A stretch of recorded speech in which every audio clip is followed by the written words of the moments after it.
Bonjour Monsieur Mamadou Ndiaye. Bonjour mon cher ami. Vous êtes dans l'émission Parlons Tourisme, on peut faire une petite présentation sur vous-même. Je m'appelle Mamadou Ndiaye, je suis le directeur de l'office communal du tourisme, de la culture et de l'artisanat de Mbour. Donc Monsieur Mamadou Ndiaye, en tant que directeur, vous avez un produit qui est très prisé ici sur la Petite Côte à vendre. C'est quoi ce produit touristique? Merci beaucoup. Je voudrais de prime abord vous remercier d'avoir fait le déplacement et venir à l'office communal du tourisme. Remercier également vos spectatrices et spectateurs qui suivent l'émission Parlons Tourisme, qui est une émission vraiment d'une importance capitale. Nous avons l'arrivée des pêcheurs, un produit qui est très bien apprécié par les touristes. Je m'explique. Une fois que les touristes viennent à Mbour, ils ont l'habitude de dire que faire Mbour sans passer au port de pêche, c'est comme un fidèle chrétien qui va en Rome sans voir le pape. Donc l'arrivée des pêcheurs est d'une importance capitale pour la bonne et simple raison. Vous savez que les touristes qui viennent, à chaque fois qu'ils viennent, vraiment ils ne cessent vraiment de nous féliciter et de nous décerner une mention très honorable. Nous démarrons d'abord par l'allée Concarneau. Vous n'êtes sans savoir que nous sommes jumelés avec la ville de Concarneau depuis 1974. C'est pourquoi cette allée-là a été baptisée allée Concarneau. Également, après, nous suivons le chantier naval.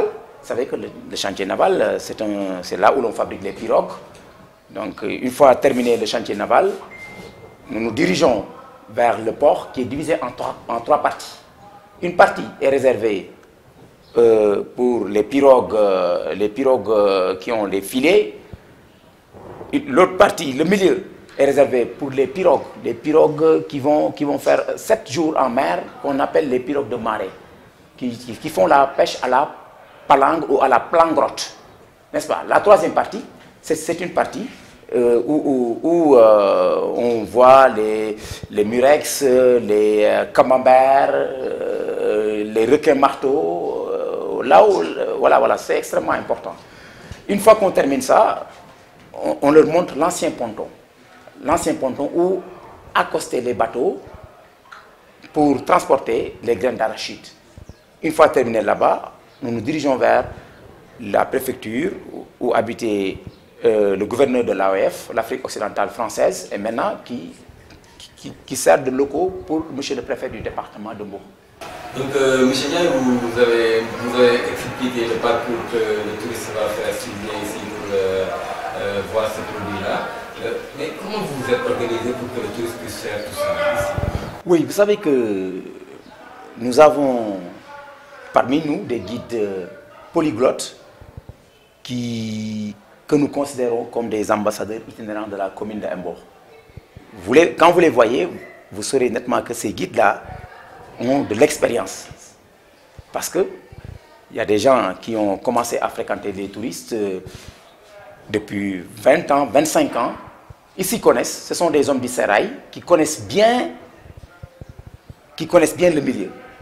Donc nous nous sommes organisés avec eux, nous les avons dotés des badges de la commune pour les identifier. Parce qu'on ne peut pas laisser tout le monde venir dire que je suis guide et je dois accompagner les touristes. Donc ces gens-là vraiment abattent un travail de titan. Si on ne le fait pas, d'autres vont venir accompagner des touristes et pour leur donner des informations qu'ils ne connaissent pas. Parce que nous les rencontrons chaque fois. Nous rencontrons des femmes de ménage qui viennent avec des touristes. Mais pour faire l'arrivée des pêcheurs, ma foi, mais si vous les écoutez, vraiment, si c'est ça qui faisait avancer le tourisme n'avancera jamais. Une femme de ménage qui quitte Saly pour venir ici, pour faire l'arrivée des pêcheurs et qui ne dit que prenez des photos, prenez des photos, prenez des photos. Non, le touriste qui vient ici a besoin d'avoir toutes les informations, a besoin d'avoir, comment dirais-je encore, quand est-ce que le port a été créé, pourquoi les camions frigorifiques, qui sont ces porteurs de caisses-là qui font des va-et-vient, pourquoi ils font des va-et-vient aussi rapides, Parce qu'ils sont payés en nombre, selon le nombre de caisses qu'ils transportent. Pourquoi les gens crient par-ci, par-là, les charrettes? Qu'est-ce qu'ils font? Quel est le rôle? Mais ça, seul le guide qui a suivi une formation peut le faire. Mais vous voyez, un taximan qui vient, le taximan, il doit conduire les touristes. Mais une fois qu'il vient ici, il doit laisser au guide le tour. Mais un taximan qui vient, qui veut guider et qui ne sait même pas. Mais ça, ce sont des problèmes que nous rencontrons. Donc si je vous comprends bien, vous êtes organisé de sorte que le touriste qui vient ici, il sera forcément guidé par vous, votre équipe.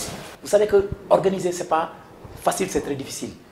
Parce que la majeure partie des touristes qui nous ont vus sur le guide routard et sur le petit futé, dont nous occupons une place importante. Pour le petit futé, le guide routard, vraiment, ont apprécié le travail que nous sommes en train de faire. Ces touristes-là qui détiennent ces livres-là, avant de venir, ils nous préviennent. Ils nous disent que voilà, nous voulons faire l'arrivée des pêcheurs tel jour, telle heure, il n'y a pas de souci.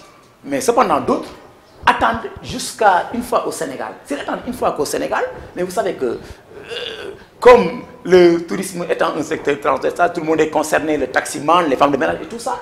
Bon, même le touriste, s'il décide de venir à l'office, il peut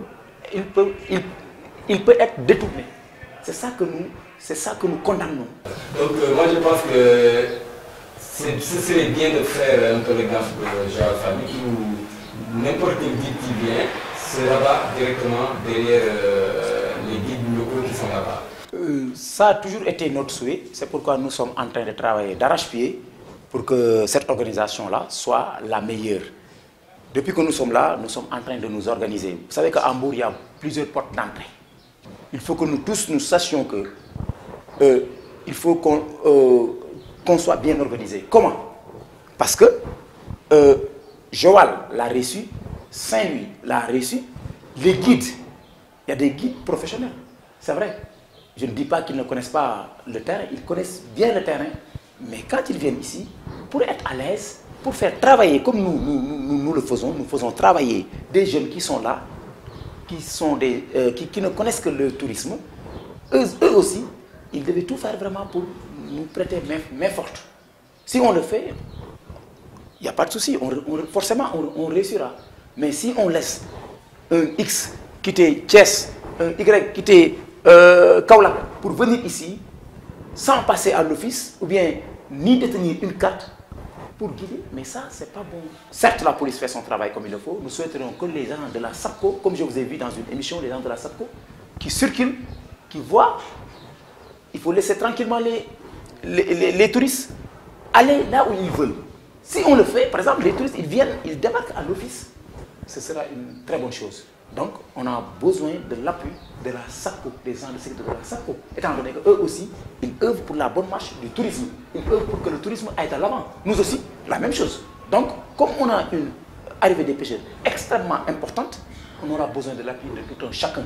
Il faut qu'on s'organise. Parce que la satisfaction d'un touriste non résident constitue un passeport pour l'international.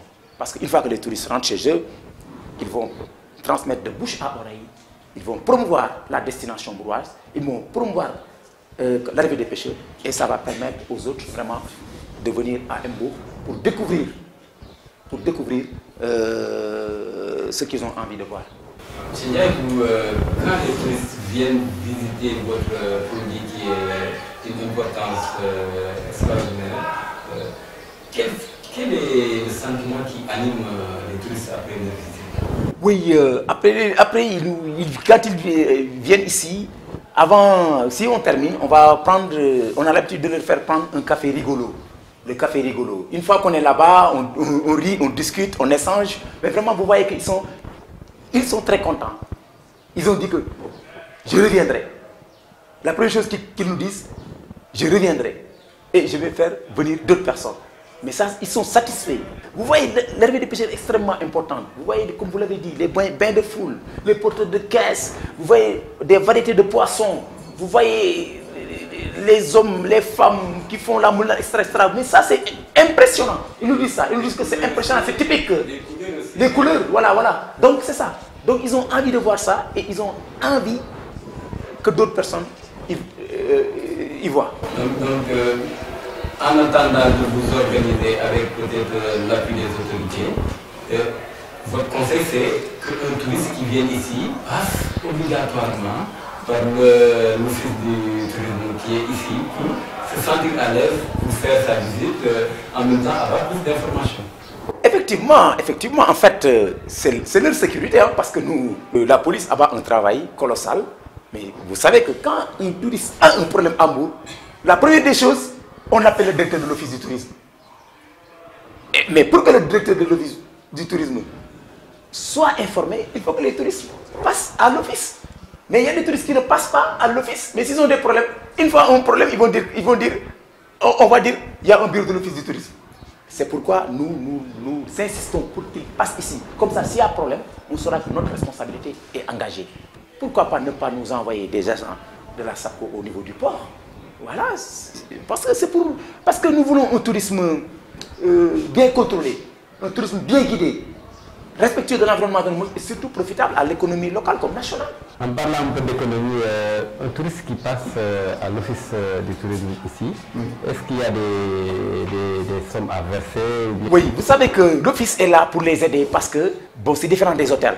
Parce que les hôtels peuvent vous fixer, par exemple, tant d'argent pour un touriste, pour 2 touristes. Mais nous, ce que nous faisons, c'est que nous faisons travailler le guide. Le guide qui est là. Les guides qui sont là, qui sont polyglottes, nous les faisons travailler. On ne demande que la prestation du guide. Parce qu'un guide qui vous explique tout, qui vous encadre, vous donne toutes les informations, qui vous accompagne, a besoin d'avoir une prestation. Monsieur Ndiaye, une dernière question. Par rapport à votre produit, est-ce que vous faites une campagne de promotion au niveau national et voire à l'international pour vendre votre produit? Oui, effectivement. En fait, nous le faisons parce que je vous ai parlé. Maintenant, nous sommes dans le monde des TIC, nouvelles technologies de l'information et de la communication. Vous avez vu votre site là, votre site a un travail colossal au niveau international, au niveau national. Petite Côte Tourisme, effectivement, Petite Côte Tourisme est là. Je vous ai dit que Petite Côte Tourisme est venu à son heure, Dieu merci. Mais également, nous le faisons au niveau il y a le guide routard. Et tout touriste qui débarque au Sénégal a le guide routard. Vous verrez en bonne place, je vous dis en bonne place, l'Office communal du tourisme pour Sénégal. Et également, il y a d'autres sites là, Sénégal Tourisme, etc. Nous y sommes. Et également, il y a le site de l'Office communal du tourisme. Les guides également ont ouvert des sites vraiment pour promouvoir la destination bourgeoise, pour promouvoir l'arrivée des pêcheurs. Parce qu'on n'a que ça. Et ça, vraiment, les touristes nous disent que ce que vous avez, vous devez bien la conserver, vous devez bien le consolider parce que ça, vraiment, c'est extraordinaire, c'est typique, c'est impressionnant. C'était tout pour votre émission Parlons Tourisme. Nous vous donnons rendez-vous très bientôt.